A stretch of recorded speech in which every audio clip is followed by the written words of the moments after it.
युवा साथियों, 14 मई को 3 बजे मैंने ट्विटर पे लाइव आकर एक वीडियो आप लोगों से साझा किया था और उसको मैंने फेसबुक और यूट्यूब चैनल पे भी डाला। मैंने आप लोगों को बताया था कि जो आज शनिवार है, यानी कि ये वीक और आने वाला वीक युवा बेरोजगारों के लिए महत्वपूर्ण होगा। यानी कि दोनों वीक युवा बेरोजगारों को खुशियां देने वाला होगा। तो साथियों, इस वीक में भर्ती परीक्षाओं का कैलेंडर जारी हुआ, सीईटी सीनियर सेकेंडरी का परिणाम जारी हुआ, वीडियो का प्रोविजन परिणाम जारी हुआ। एक प्रयोगशाला सहायक भर्ती का प्रोविजन परिणाम जारी होना था, वो नहीं हो पाया। कल चेयरमैन साहब भी, कल कर्मचारी चयन बोर्ड नहीं पूछे थे, कल की संभावना थी तो नहीं हो पाया। लेकिन आने वाले वीक में सोमवार मंगलवार तक, यानी कि आने वाले वीक में वो भी जारी हो जाएगा। अब आने वाले वीक में क्या होगा, क्योंकि साथियों मैंने जो 14 मई को 3 बजे एक वीडियो डाला था, उसमें मैंने स्थिति स्पष्ट कर दी थी कि ये 2 वीक युवा बेरोजगारों को खुशियां देने वाले होंगे। आने वाले वीक में पीटीआई भर्ती परीक्षा का परिणाम जारी होगा। आने वाले वीक में अध्यापक भर्ती परीक्षा का परिणाम भी जारी होगा। लगातार लोग कह रहे हैं कि 29-30 को होगा, यानी कि उससे अगले वीक को, और हम दावा कर रहे हैं 22 तारीख से शुरू होने वाले वीक में ही परिणाम जारी होगा। जहां तक संभावना, पूरी संभावना है। संभावना शब्द का मैं यूज तब लेता हूं क्योंकि लगभग काम तैयार हो चुका। कई बार जैसे मान लीजिए कल प्रयोगशाला सहायक भर्ती का प्रोविजन परिणाम जारी होना था, लेकिन क्योंकि मेरी चेयरमैन साहब से बात हुई थी जब जिस दिन वीडियो का प्रोविजन परिणाम जारी हुआ था, तो मैंने पूछा था प्रयोगशाला सहायक का, बोले कल करेंगे। लेकिन कल चेयरमैन साहब नहीं पूछे, परिणाम जारी नहीं पाया। तो कई बार ऐसी स्थिति बन जाती है तो वो नहीं हो पाता, तो इसलिए मैंने संभावना का प्रयोग किया है। ऐसे में संभावना पूरी है कि आने वाले वीक में पीटीआई भर्ती के साथ अध्यापक भर्ती परीक्षा का परिणाम भी जारी हो जाएगा। यानी कि कोशिश हम ये कर रहे हैं कि उससे अगले वीक में कम से कम लेवल 2 का भी 1-2 विषय का जारी हो जाए, यानी कि 7 जून से अधिकतर भर्ती लेवल 2 के विषयों का परिणाम जारी हो जाए। 15 जून का जो कहा गया था, 15 जून से हम तो चाहते हैं 10 या 7 जून तक ही लेवल 2 के सभी विषयों का परिणाम जारी हो जाए, जिसके लिए हम प्रयास कर रहे हैं। और फिर हमारा अगला लक्ष्य होगा जुलाई-अगस्त तक 48,000 लोगों को ज्वाइनिंग दिलाने का। वहीं पीटीआई भर्ती के चयनित अभ्यर्थियों को जून अंत में या जुलाई तक ज्वाइनिंग दिलाने का। कमेटी हालांकि पीटीआई भर्ती में बनाई गई थी। मैं तो आज भी कह रहा हूं, यदि किसी भी अन्य नए अभ्यर्थी को लिया जाता है, स्वागत है, लेना चाहिए। किसी और बेरोजगार को मौका मिलता है, लेना चाहिए। लेकिन किसी भी चयनित अभ्यर्थी को बाहर नहीं करना चाहिए, यह मेरा मत मानना है। और मुझे पूरा विश्वास है सत्य की जीत होगी, कोई भी चयनित अभ्यर्थी बाहर नहीं होगा, क्योंकि सत्य में जीत है। लेकिन मैं उन अभ्यर्थियों के भी खिलाफ नहीं हूं। यदि नए अभ्यर्थियों को लिया जाता है तो लेना चाहिए, क्योंकि अन्य किसी बेरोजगार को मौका मिलता है तो वो अच्छा होगा। साथियों, ये पीटीआई भर्ती के लिए है और हमारा लक्ष्य है परिणाम जारी होने के बाद जून-जुलाई तक इन अभ्यर्थियों को ज्वाइनिंग दिलाने का। जैसे परिणाम जारी हो जाए पीटीआई के अभ्यर्थी, दूसरे लक्ष्य में, पहला हमारा लक्ष्य था परिणाम जारी करवाना, दूसरा लक्ष्य ज्वाइनिंग का। उसमें आपको जिस प्रकार आपने संघर्ष किया, साथ दिया, बड़ी संख्या पहुंचे, आप लोग मजबूत रहे, जिसका परिणाम आपके संघर्ष के बदौलत मिलने वाला है। किसी भी चयनित अभ्यर्थी को घबराने की आवश्यकता नहीं है। वहीं अध्यापक भर्ती का भी परिणाम जारी होगा। दूसरा लक्ष्य हमारा होगा जल्द से जल्द दस्तावेज सत्यापन कराकर और जुलाई-अगस्त तक ज्वाइनिंग कराने का, वो भी हम प्रयास करेंगे। साथियों, इसके अलावा मैं और बता दूं, कंप्यूटर अनुदेशक भर्ती में जो कमेटी बनी है, एक तो कंप्यूटर अनुदेशक भर्ती में जो काउंसलिंग वाले हैं,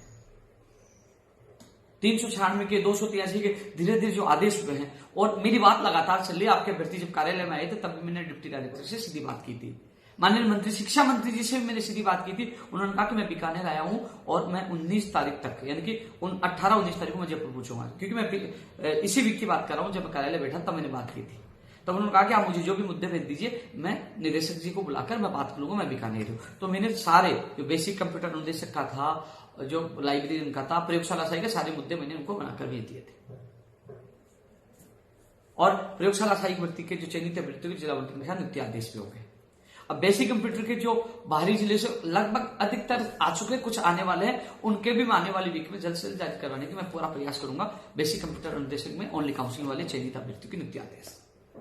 इसके अलावा जो कमेटी बनी है, देखो साथियों, कमेटी जो 2 तरह की कमेटी, एक कमेटी तो इनकी बोर्ड लेवल की होती है जो एक्सरसाइज करती है, एक एक्सपर्ट कमेटी जो बाहर से बुलाए जाते हैं। बोर्ड लेवल की उन्होंने एक्सरसाइज कर लिया, अब एक्सपर्ट कमेटी को बुलाया जाएगा। लेकिन अभी ये फिलहाल अध्यापक भर्ती परीक्षा के परिणाम में, पीटीआई भर्ती परीक्षा के परिणाम और सीईटी के बाद आने वाली विज्ञप्तियों में बोर्ड बिजी है। इन परिणाम के बाद वो यानी कि जून महीने में कंप्यूटर अनुदेशक भर्ती में प्रश्नों के विवाद को लेकर जो कमेटी बनी है उसको लेकर वो निर्णय करेंगे। हालांकि हमने 4 मई को जो तमाम सबूत हमने सौंप दिए थे और मैंने कल ही सुबह मैंने 1-2 जगह बताया था, आज कुछ लोगों ने उसकी कॉपी भी कर दी। मैंने उमाकांत को बताया था, मैंने महेंद्र को बताया था, 1-2 लोग जो मुझे कल मुंडावर मिले थे उनको बताया था। संभावना 1-2 क्वेश्चनों की संभावना है कि उनके बदलाव हो सके, संभावना है। फाइनल मैंने एक्सपर्ट कमेटी पढ़ना, मैं एक्सपर्ट कमेटी का सदस्य नहीं हूँ। संभावना मैंने बताई, ज्यादा भी हो जाए वो तो कमेटी को निर्णय करना है, कम भी हो जाए नहीं भी हो तो वो तो कमेटी को करना, लेकिन 1-2 की संभावना मैंने बताई थी जो लोगों ने ट्वीट करके कॉपी कर दी है। वो जैसे परिणाम जारी होगा तो उन अभ्यर्थियों को उमाकांत और महेंद्र के साथ जाकर मैं उनकी बात मजबूती से रखूंगा, क्योंकि कंप्यूटर अनुदेशक भर्ती में सीट खाली है। 1-2 क्वेश्चनों में यदि उनके जो दावे तथ्य साबित होते हैं उनकी वजह से कई लोगों को लिया जाए तो लीजिए, और जिसमें आपको बोनस देना है तो दीजिए, लेकिन सीटें खाली है, अधिक से अधिक लोगों को राहत मिले, ये बात मैं उनके साथ जाकर मैं रखूंगा। साथियों, इसके अलावा आने वाले वीक में जो मैंने बताया अध्यापक भर्ती के अलावा, पीटीआई भर्ती के अलावा मैंने बताया जैसे जूनियर अकाउंटेंट भर्ती की विज्ञप्ति, एनएमजीएनएम जो महिला स्वास्थ्य कार्यकर्ता है, जो एनएमजीएनएम है जो संविदा पे लिए जा रहे हैं, करीब 3500 पद बता रहे हैं। अभी तो पदों की संख्या किसी ने नहीं बताई और अभी थोड़ी देर बाद लोग ट्वीट भी कर देंगे। आने वाली वीक में आपके जूनियर अकाउंटेंट और जो संविदा पर जो एनएमजीएनएम की जो भर्ती है वो भी, उसकी दोनों की विज्ञप्ति जारी हो सकती है, होगी। जूनियर अकाउंटेंट की होगी, इसके साथ ये भी हो सकती है।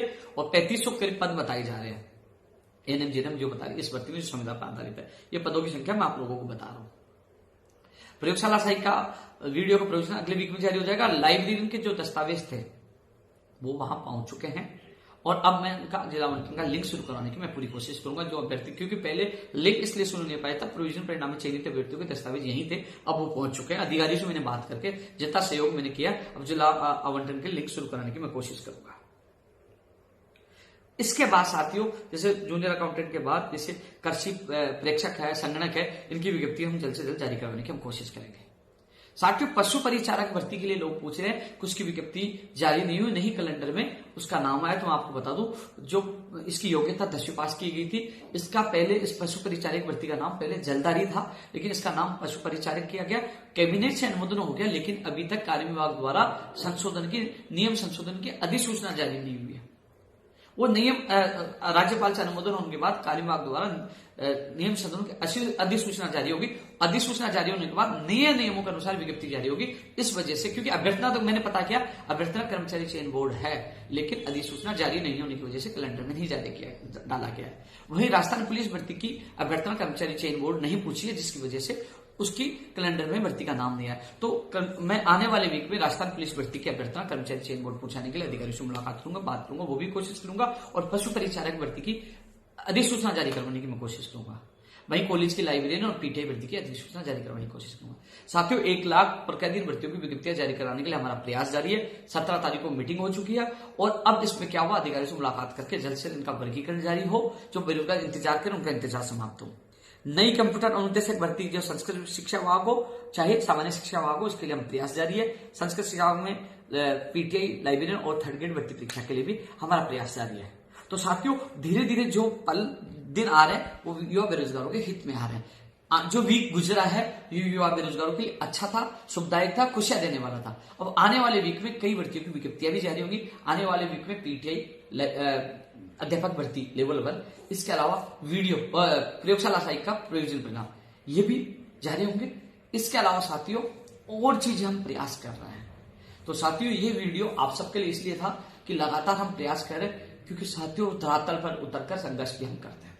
अगला लक्ष्य 7 जून को हम 2 तरीके से बीजेपी के नेताओं के सामने केंद्र सरकार की भर्तियों की मांग रखेंगे, राज्य सरकार के सामने राज्य सरकार की भर्तियों की मांग रखेंगे, यानी कि ऐतिहासिक युवा बेरोजगार सम्मेलन होगा। इसमें युवाओं की आवाज बुलंद की जाएगी। मेरा एक ही लक्ष्य है, क्योंकि मैं स्थिति स्पष्ट कर चुका हूं, 13 जनवरी 2024 को भागीरथ संस्था के माध्यम से मैं इस राजस्थान बेरोजगार महासंघ से अलग होकर मैं अलग संस्था में गरीब बच्चों के लिए, अनाथ बच्चों के लिए मैं काम करना चाहता हूं। ये मेरा बहुत पहले का सपना है। लेकिन उससे पहले, क्योंकि आपको पता है अक्टूबर तक ही कार्य होना है और फिर नवंबर में एंड में या दिसंबर में चुनाव है, तो अक्टूबर तक का मेरा लक्ष्य है 1 लाख प्रक्रियाधीन भर्तियों को आचार संहिता से पहले ज्वाइनिंग करवाना, जिसमें 48,000 को जुलाई अगस्त तक और पीटीआई को जून जुलाई तक, और अन्य जो भर्तियां 1 लाख के करीब जो हैं लगभग, उनको आचार संहिता से पहले पूरी करवाने का मेरा लक्ष्य है। इसके अलावा 1 लाख भर्तियों का विभागवाइज वर्गीकरण करवाई जाए। शिक्षा विभाग में कौन से पदों पर कौन सी भर्ती आएगी, चिकित्सा, पंचायत, तमाम विभागों में वो वर्गीकरण करके जारी करें, उनकी विज्ञप्तियां जारी करना है।